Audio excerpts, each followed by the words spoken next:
Buenos días a todos. C'est la dernière journée aujourd'hui que je vais pouvoir profiter de mon scooter parce que je dois le ramener demain vers 10 heures pour la fin de ma location. C'est donc la dernière journée où je vais pouvoir en profiter, être capable de me promener un peu à l'extérieur de Puerto Viejo et d'aller revisiter certains endroits que j'ai visités lors de mon passage ici à Puerto Viejo, au sud du Costa Rica, dans la partie Caraïbe. Demain, après avoir reporté le scooter, je vais revenir à mon logement, à ma casa, et je vais commencer à préparer mes bagages pour mon retour parce que dans 2 jours, je dois prendre l'autobus pour retourner à San José et commencer à revenir tranquillement, pas vite, au Canada. Donc, je suis à la fin de mon voyage. C'est donc le temps de regarder un peu en arrière et de faire une espèce de bilan de comment s'est passé mon voyage ici au Costa Rica. En 2018, je suis venu faire un road trip ici de 14 jours au Costa Rica. Et dans les premières journées, j'ai passé ici dans ce petit village de Puerto Viejo. J'ai passé ici une journée seulement et en fait un après-midi seulement parce que le matin, j'avais été visiter le parc de Cahuita et dans l'après-midi, j'étais passé ici à Puerto Viejo et j'avais été visiter aussi jusqu'à Manzanillo. J'avais trouvé dans ce village, il y avait comme un cachet particulier qui me plaisait beaucoup. J'étais pas capable de dire quoi à l'époque, mais aujourd'hui, après ma visite, je suis peut-être un petit peu plus en mesure de le définir. Il y a dans ce village un rythme de vie très particulier avec la chaleur, avec les plages. J'ai comme l'impression que les gens voient la vie d'un autre rythme très, très différent de ce que nous, on vit au Canada. Et j'ai vraiment apprécié ce rythme de vie que j'ai pu avoir ici pendant environ les 40 jours que j'ai passé ici. Et ça m'amène à vraiment apprécier l'expression purement costaricaine de Pura Vida. Bien sûr, le fait qu'il y ait juste une saison ici qui fasse tout le temps beau puis chaud dans le fond, ça change beaucoup les choses par rapport à nous au Canada. J'ai l'impression que cette saison unique fait en sorte que ça simplifie beaucoup la vie de tout le monde. Et les gens vivent de façon générale beaucoup plus à l'extérieur qu'à l'intérieur. C'est ce que j'ai apprécié énormément ici lors de mon passage, cette simplicité-là de la vie. Ce que je vous propose dans cette vidéo, c'est de faire le tour des principaux sites que j'ai visités et que j'ai grandement appréciés. Et je vous propose de commencer par la partie de Manzanillo. Donc, lors de mon road trip ici en 2018 et de mon passage à Puerto Viejo, je suis tombé sous le charme de ce petit village et je m'étais dit, c'est sûr que je veux revenir prendre le temps de découvrir ce village.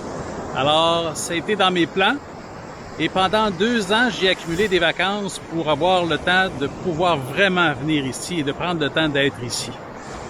Par contre, en 2020, la pandémie est arrivée, ce qui m'a empêché de faire le voyage en 2021. Donc, j'ai dû retarder et c'est en 2022, donc au mois de mars dernier, que je me suis rendu ici à Puerto Viejo afin de vivre cette expérience de 6 semaines en immersion totale à Puerto Viejo et la région ici de Talamanca. J'ai découvert dans la région de Talamanca une succession de plages les plus merveilleuses les unes aux autres. Et ce, à partir du parc de Cahuita, aller jusqu'à Manzanillo. À Cahuita, environ une quinzaine de kilomètres au nord-ouest de Puerto Viejo, on y retrouve la très belle plage du parc national de Cahuita.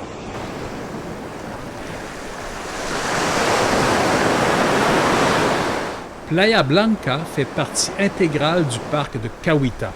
Donc, pour y avoir accès, on doit payer les droits d'entrée au parc. Et les droits d'entrée du parc, c'est un don.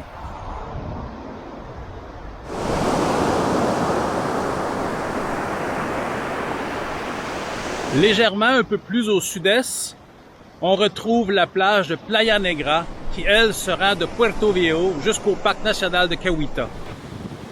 La plage Playa Negra, C'est une plage qui a une énorme superficie. Elle est très très longue. Elle part de Puerto Viejo et se rend jusqu'au parc de Cahuita sur une distance de plusieurs kilomètres. Près de Puerto Viejo, son sable est noir et plus on s'en éloigne, plus le sable devient brun foncé. Les vagues y sont quand même assez fortes.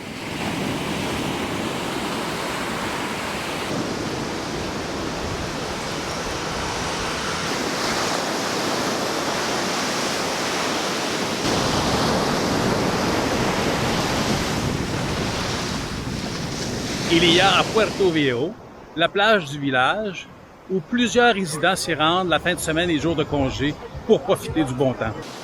En fait, tout le long de la côte du village, il est possible de se baigner ou du moins de se tremper les pieds à l'eau.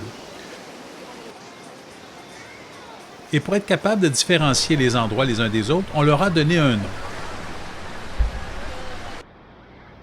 Il y a El Chino. C'est sûrement l'une des parties les plus achalandées lors des jours fériés et des week-ends.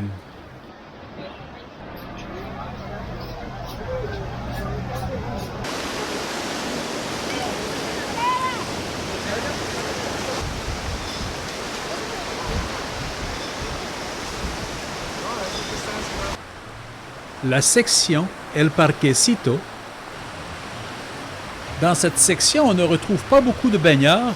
C'est surtout un endroit où les pêcheurs viennent amarrer leurs bateaux de pêche.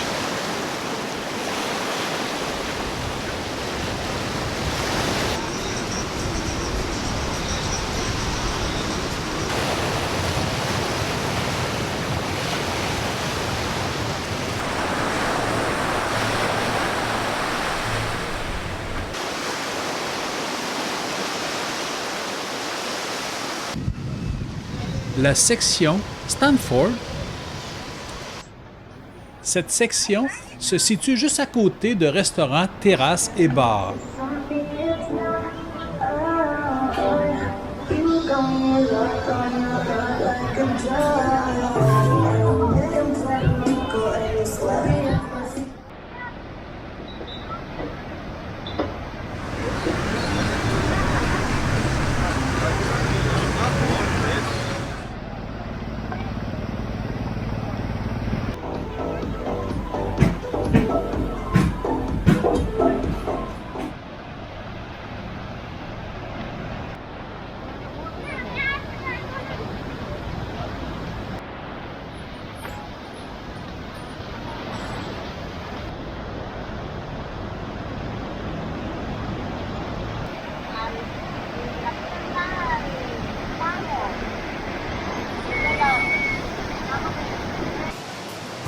Et finalement, la dernière section, la section Celsa Brava. Dans cette section, on retrouve un restaurant-bar qui porte le même nom, où l'on peut déguster à la table, directement les pieds dans le sable, un bon rafraîchissement ou encore un bon repas.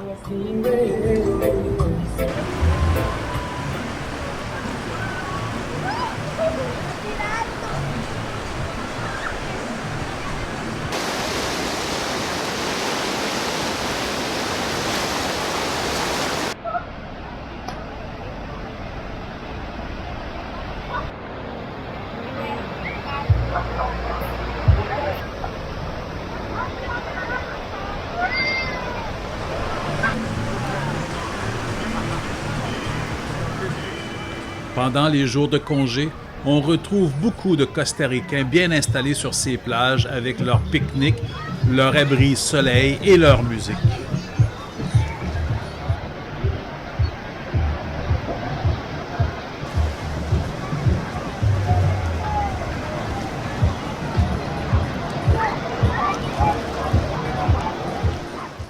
À 2 ou 3 kilomètres au sud-est de Puerto Viejo, on retrouve Playa Cocles.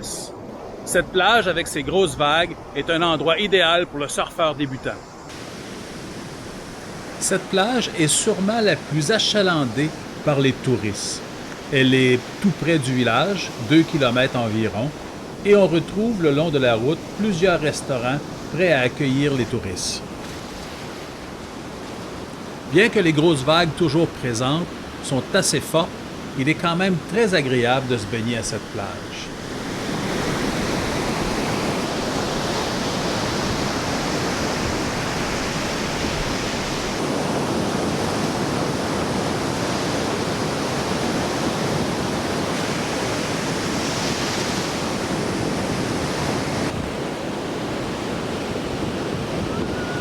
Toujours un petit peu plus au sud-est de Puerto Viejo, on retrouve la très belle Playa Chiquita, une très belle plage qui est selon moi la troisième plus belle de la région.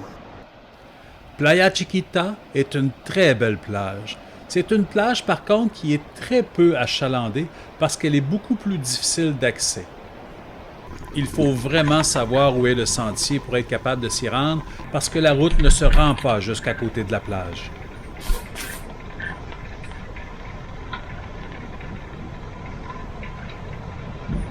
Par contre, faire la recherche du sentier pour être capable de se rendre à cette plage en vaut la peine, car cette plage, peu achalandée, est une plage où on retrouve le calme, la paix et surtout une grande tranquillité.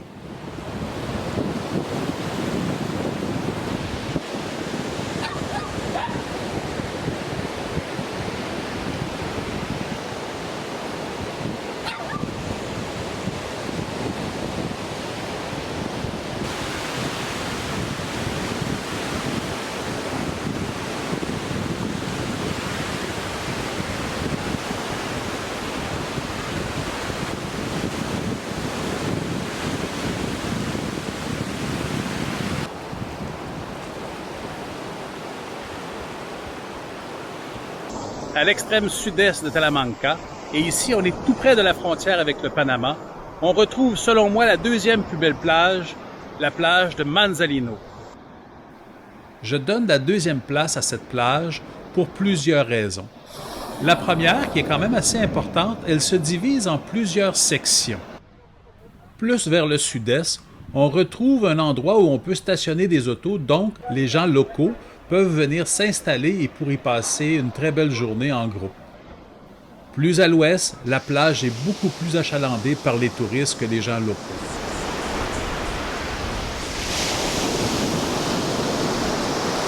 Et le long de la route dans le village, on retrouve un mélange des deux. En plus, le village a installé des tables pour que les gens puissent faire des pique-niques et les restaurants offrent souvent des terrasses sur le bord de la mer où les gens peuvent être servis.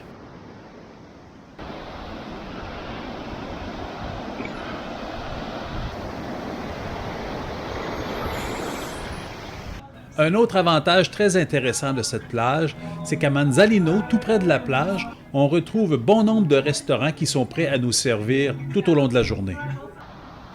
Mais c'est aussi et surtout une plage de sable blanc où il est très agréable de se baigner car l'eau y est chaude et les vagues ne sont pas trop violentes comme certaines autres plages de la région.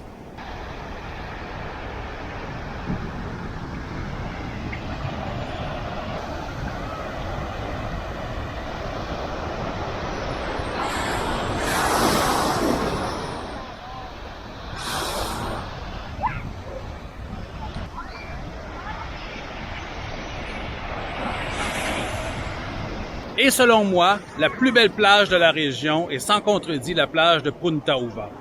La plage de Punta Uva, elle est derrière moi, là-bas, on la voit, et communique directement avec la plage ici de Manzanillo. On retrouve plusieurs sections à cette plage. D'abord, il y a la plage qui est dans une petite baie, qui est beaucoup achalandée. On retrouve beaucoup de gens locaux, mais on retrouve aussi beaucoup de touristes.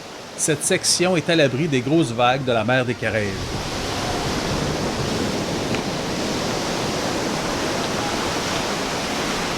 Légèrement plus au sud, on retrouve une autre section de cette plage qui est aussi très achalandée par les touristes. Et on y retrouve quelques restaurants juste sur le bord de la plage.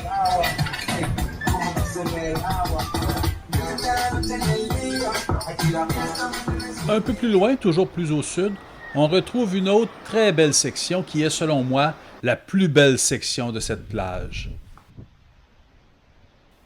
Un peu plus loin au large, il y a des récifs, ce qui fait en sorte qu'ils brisent les vagues et qu'on peut se baigner en toute tranquillité sans être importuné par les grosses vagues. C'est une plage qui est quand même assez achalandée les jours de congé, mais en semaine, quand les gens travaillent, C'est très tranquille, on y retrouve que très peu de visiteurs. Toutes ces très belles plages de la région, dans le comté de Talamanca, fut pour moi une véritable découverte et vraiment un trésor caché de Puerto Viejo. Ce fut pour moi, lors de ce voyage, ma plus belle découverte. Toutes ces belles plages, encore dans un état semi-sauvage, avec la mer des Caraïbes et son eau turquoise qui est très chaude, ce fut vraiment une belle découverte. Cette partie du Costa Rica, la partie Caraïbes Sud, est moins achalandée que la partie Pacifique. Mais moi, j'ai eu une très belle expérience pendant mes 6 semaines que j'ai passées ici à Puerto Viejo. Et selon l'expérience que j'ai vécue ici, j'invite vraiment tout le monde à venir visiter cette merveilleuse région de Puerto Viejo.